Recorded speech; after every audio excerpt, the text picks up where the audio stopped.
Et bonjour les vachettes. C'est reparti pour une autre vidéo, encore une fois contre un top 250, donc un mec qui est haut placé. Comment ça va se passer contre lui? On va le découvrir ensemble. Première carte, j'ai pas d'archer. Moi j'aime bien mettre les archers toujours au début, donc ce que je vais faire c'est que je vais gaspiller mon hike. J'ai pas envie que le combat se passe chez lui, j'ai envie qu'il se passe chez moi.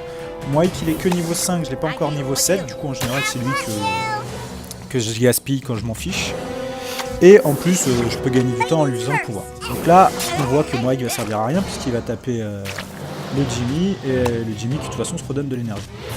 J'ai mis ma Wendy derrière. Donc là, lui, il me sort son Timmy SF. Timmy SF, moi, c'est vraiment... Timmy SF, c'est vraiment le seul personnage que je trouve qui est extrêmement dur à contrer et vraiment qui peut vraiment faire toute une partie à lui tout seul.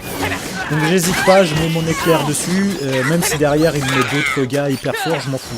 Timmy SF, il faut qu'il disparaisse, et là comme il était niveau 2, et ben par l'éclair ça disparaît.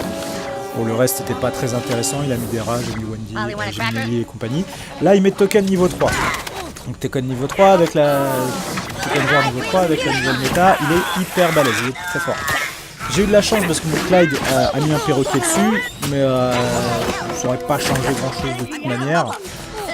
Et j'arrive à avancer en mettant des assassins et mon petit Timmy. Timmy Rose qui garde toujours une très bonne force d'attaque. Il est lent mais il attaque fort, du coup c'est pratique pour justement contrer ce genre de personnage un peu craqué. On le met loin et le temps que le personnage arrive jusqu'à lui, il a beau avoir un pouvoir très puissant, le token vert, s'il n'est pas devant l'adversaire, ça sert à rien.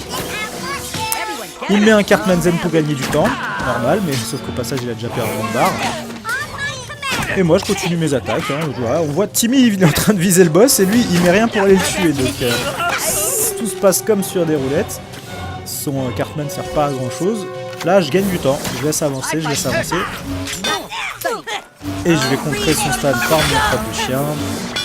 Un petit butters quand même pour pas... Et là il me sort bébé Medusa, niveau 3. Donc on voit quand même qu'il a pas mal de cartes légendaires craquées et qu'il joue en plus le thème mystique craqué. Pourtant il est en train de perdre. Donc, voilà, donc même s'il y a des thèmes craqués, n'hésitez pas les gars. Moi j'ai Fantasy Aventure pourtant, je m'en sors plutôt bien. Je le laisse avancer, je mets mon token. Allez, Clyde bye bye. Là on peut voir que je choisis de mettre Wendy en arrière plutôt que d'aller tuer sa bébé Méduse. Et pour moi le token est plus important à éliminer que la bébé Méduse. Donc là hop, j'ai de la chance, le Clyde fait le perroquet sur la bébé Méduse, donc j'ai très bien fait de pas m'occuper d'elle. Et là j'avance, il a gaspillé toute son énergie, vas-y. Là en plus, là je peux me permettre d'avancer sans rien faire. Parce que je sais que de toute façon, même s'il lui reste de l'énergie, il n'a pas d'arme de destruction massive en fait. Et donc il a carrément abandonné, donc voilà. Comme il joue pas aventure, je sais qu'il a ni éclair ni boule de feu, donc je peux me permettre d'avancer. Il a pas non plus la magie de coq, donc une partie à 180 Elo facile. Allez, ciao les gars.